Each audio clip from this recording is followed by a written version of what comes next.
So finally, we can show you the all-new Proton S70 sedan. This is going to be a C-segment sedan, likely going against smaller B-segment sedans like the Toyota Vios and the Honda City. So as usual, Proton's strongest point with this car is going to be value for money. So what's this car all about? Let's go find out together.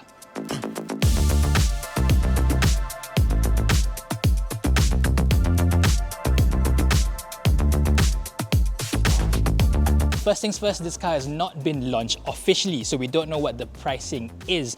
My best estimate is going to go between 80,000 ringgit and just under 100,000 ringgit. So yes, just about bang on against the Toyota Vios and the Honda City. But remember, if you buy the Japanese rivals, you get smaller vehicles with less specs. Here you get a much bigger car with more toys inside. If that sounds familiar to you, that's the exact same strategy that Proton used in the X70, where it went against the CR-V, but it's priced the same as a HR-V. Now for the sedan market, it's similar to the Preve as well. It's just that back then, B-segment sedans from Japan were around the 70,000 ringgit range, so it started at 70. Now, since everything is a lot more expensive, this will start at a higher price range as well.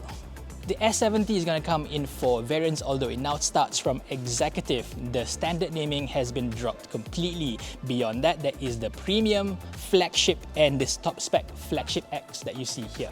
Moving on, clearly as you can tell, this is heavily based on the Geely M Grand sedan. Practically the only thing that has been changed for the Proton version is this front grille. This is also built on the Geely BMA platform that's shared with the Proton X50.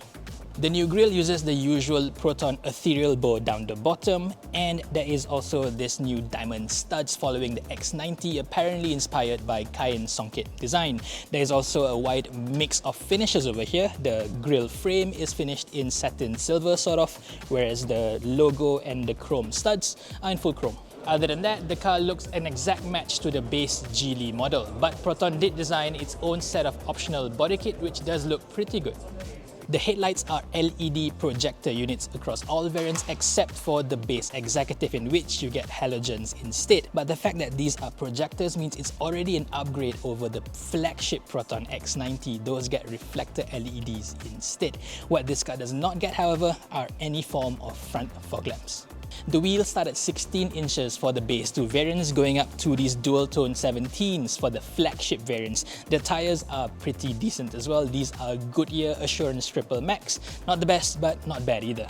From the side, you start to see how long and well proportioned the S70 is. Now, lately, more and more sedans have been getting, a bit of a weird proportion from the side. You can think of the Perodua Bezza, the Honda City, and so on. This, however, is a welcome return to a traditional long 3-box sedan shape. That is really nice. But what I don't like is that there is just a single button for the keyless entry system, just one here on the driver's door. Plus, this has also been downgraded to the more old school button type system instead of the touch sensors in the X50, X90 and the X70 as well. Another thing I don't like is that the door pillars still use this cheap looking black matte stickers instead of the much nicer gloss finish like in the X50. The back end though, I am a big fan. It has a properly long boot, which is not too tall, not too short like in a lot of other sedans lately. I also absolutely love this full width, full LED tail lamps. These are made out of 190 individual LEDs and they do a glorious dance every time you lock or unlock the car. Absolutely mesmerizing. However, if you buy the base Executive version, you don't get this full width light strip. So yeah, that's gonna look a lot less interesting. Plus, just like the base Geely M Grand model, you don't get any exhaust outlets at the bottom of the rear bumper. This is a big change compared to the X50, which is equipped with the exact same engine, but it's got 4 exhaust pipes. Here, there are actually 2 tailpipes, but they are hidden behind the bumper, pointing down. The inside is a bit of a mixed bag. I do like the modern and interesting design, and this is definitely an upgrade over the very old school looking Toyota Vios and the Honda City. Now the quality, for instance, is a massive upgrade. At the top of the dashboard is all these nice soft touch plastics. Even the center part over here is softer to touch as well, and the pattern is apparently also inspired by Cayenne Songket design according to Proton Design. But the more you look, the more you'll find cheaper, harder plastics. This center console, for instance, that's all hard, and even the tops of the door cards are all hard on this car. I mean, it is a big upgrade over the B-segment Japanese rivals, but if you were to compare this against its true C-segment rivals like the Honda Civic and Toyota Corolla, this is quite well below those two. In terms of features, this car shares a lot of parts with the flagship Proton X90. You've got the exact same electronic shifter in the middle and the full widescreen digital instrument cluster. There is also this 12-inch widescreen center display identical to the X90. However, the steering wheel is taken from the X50 instead, so there is a bit of a mismatch in terms of design in this cabin. But having said that, finally Proton has nailed the right-hand drive conversion, because for once this is a Geely-based right-hand drive Proton that has the steering right directly in front of the driver. Well done right there, Proton. But now on to things I don't like, starting with this big center screen over here. This runs the latest Ecotec Atlas OS, and while it does have an upgrade with native Spotify support, it still doesn't support Apple CarPlay or Android Auto. I mean, most people these days are looking for those two features. It's quickly becoming a deal breaker for a car in 2023 going into 2024 to not have those two crucial functions. Plus, just like in the X50, this has a single zone climate control system that is disguised or made to look like a dual zone system. You've got individual controls for left and right, but you move one, the other one moves with you. And believe it or not, there are no physical volume control knobs on this car. The only way for you to adjust the volume if you're not the driver is to swipe down and then adjust it over there. That's not very user-friendly now, is it? If you get the top spec flagship X variant, you get a sunroof as well. But the sunshade is all manual, and to open or close it, you have to use either the center touchscreen or voice recognition. Hi Proton, close the sunroof, please. Yes, I'm here. Sure, it's closing. I do like this soft LED interior lighting both front and back, but while both sides do get vanity mirrors, neither one gets their own lighting, so that's a bit of a cost-cutting measure gone too far, I think. Also, the Geely model is available with a built-in dash cam, but we are not getting that feature here in Malaysia. Instead, Proton is giving a USB port to power your own dash cam. As for the rear seats, it feels just about decent. As you can see, I've got a lot of legroom left, but it doesn't feel anywhere near as spacious as both the Honda City and the Toyota Vios. However, when it comes to headroom, this is much better than those two, especially the really tight Toyota Vios.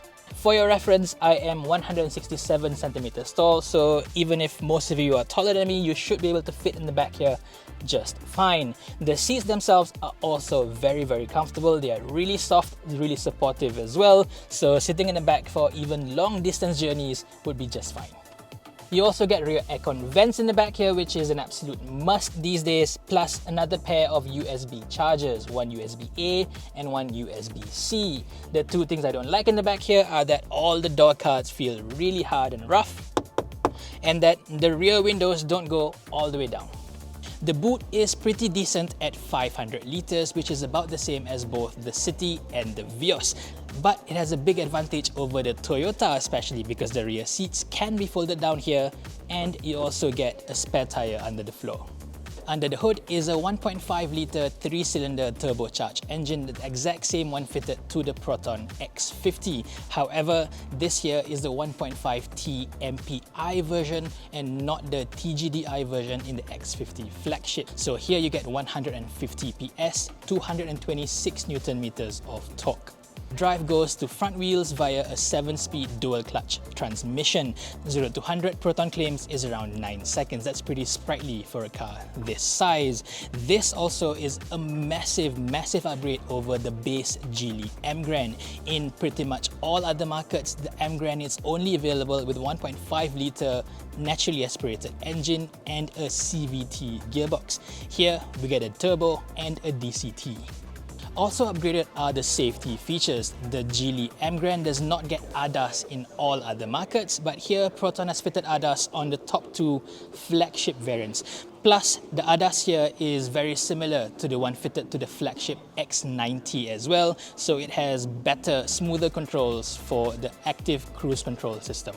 However, the fact that Proton is only fitting ADAS on the top two variants, meaning the bottom two do not get any form of ADAS, is still a massive disappointment. In this day and age, 2023 going into 2024, you can get cars as low as 50,000 ringgit with full ADAS here in Malaysia. For Proton to launch a brand new model with pricing as high as 80,000 ringgit with no ADAS is borderline unacceptable. When I talk about ADAS, I'm not even talking about the full level 2 semi-autonomous driving features. That can be maintained as optional extras. However, AEB, autonomous emergency braking, should be standard on all cars from, say, 2 years ago.